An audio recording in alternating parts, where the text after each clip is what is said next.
Matapos tanggalin ng mga kolorom ng mga bus sa lungsod ng Manila, target na rin alisin ngayon yung mga sasakyan na kung tawagin na yung mga kuliglig na nakabalik lansangan na rin pala ngayon doon sa naturang lungsod ng Manila. Pero abot-abot ang pakiusap ng mga driver ng kuliglig. Mula sa Maynila, nakatutuglo si Maris Umali. Maris. Mike, mukhang bilang na rin ng mga masasayang araw ng mga kuliglig dito sa Maynila, dahil pagkatapos nga ng mga kolorom na bus, target ding alisin ng Manila City Government ang mga kuliglig para makatulong daw na maibsan ang masikip na daloy ng trapiko dito sa Maynila. Narito po ang aking report. December 2010 nang mauwi sa gulo at sakita ng pagbuwag sa hanay ng mga driver ng kuliglig. Nagprotesta ang mga kuliglig driver dahil pinagbabawalan na sila noong bumiyahe sa mga pangunahing lansangan sa Maynila. Ngayon, ang mga kuliglig ang sunod na target ng lokal na pamahalaan ng Maynila matapos sa mga kolorom na bus. Magulo. Kung saan sumusulpot eh. Minsan kaya doon yung nagiging sanhin ng mga aksidente. Pinakikita natin na tayo mga Pilipino may disiplina rin. Ano sumunod sa batas. 2 linggo mula ngayon, ipatutupad na ang planong muling pagtatanggal sa mga kuliglig sa kalsada sa Maynila. Kaya nangangamba na si Eduardo Yamson na mahigit 20 taon nang pumapasada. Dati raw siyang pedicab driver pero kalaunan nilagyan niya ito ng motor at ginawang kuliglig. Mas mabilis ang takbo, mas marami ring naisasakay. Umaabot hanggang 600 ang kita niya kada araw. Kawawa naman yung mga naghahanap buhay na umaayos ang pela. Kasi yun din, para maging legal din kami naghahanap buhay rito. Kung hindi kami bibigyan ng permit, para kami mga daga rito na hinahabol-habol araw-araw ng mga pulis. Pero paglilinaw ng Manila government, hindi tuluyang mawawala ng hanap buhay ang mga kuliglig driver. It will be categorized as pedicab or sidecar. Okay. Then what we're gonna do with the machine, we're gonna confiscate it.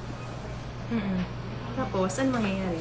And babalik namin sila sa kalye as pedicab, but regulated.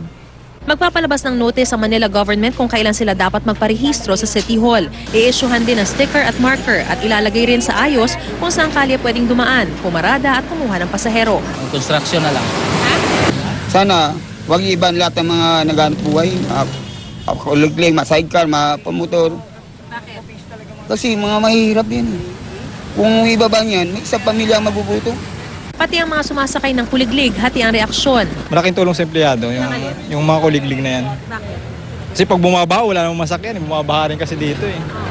Kaya sila yung sinasakyan. Okay lang, oo. Para maging maayos, maging maganda ang Maynila. Napansin din namin ang halos lahat ng kuliglig driver nakasandot shorts at tsinelas. Pero balak na rin itong baguhin ni Estrada. Kasi kung nakasinelas, pwedeng dumulas sila doon eh. Maaksidente sila. Para sa kanila rin yun.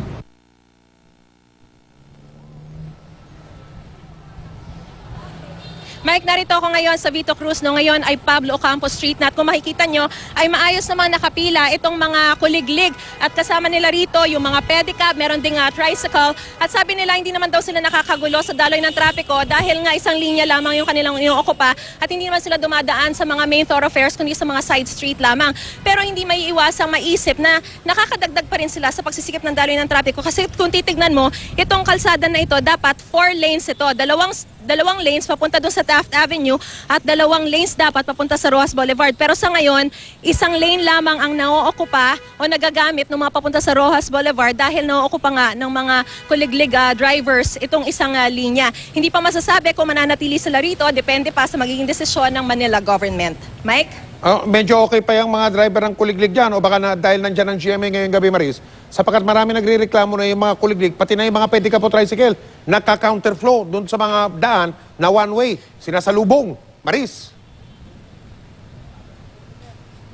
Mike, ang sinasabi nila, disiplinado raw sila, talagang isang linya lamang sila rito. At kanina, yung mga nakakausap naman nating mga sumasakay sa kuliglig, sabi nila, maayos naman daw yung mga kuliglig drivers dito.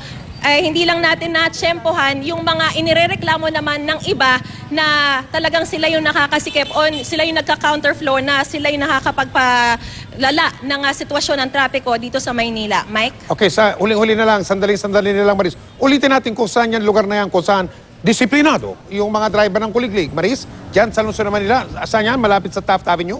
Mike, itong Mike, ito yung kanto ng Taft Avenue at dating Vito Cruz, ngayon ay Pablo Ocampo Street na. Taft Dito meron Avenue. silang samahan. Ang tawag nila rito, Pablo Ocampo Pedicab Drivers Association. Kaya maayos na maayos silang nakalinya rito, Mike. Sige, maraming salamat, Marisol Mali.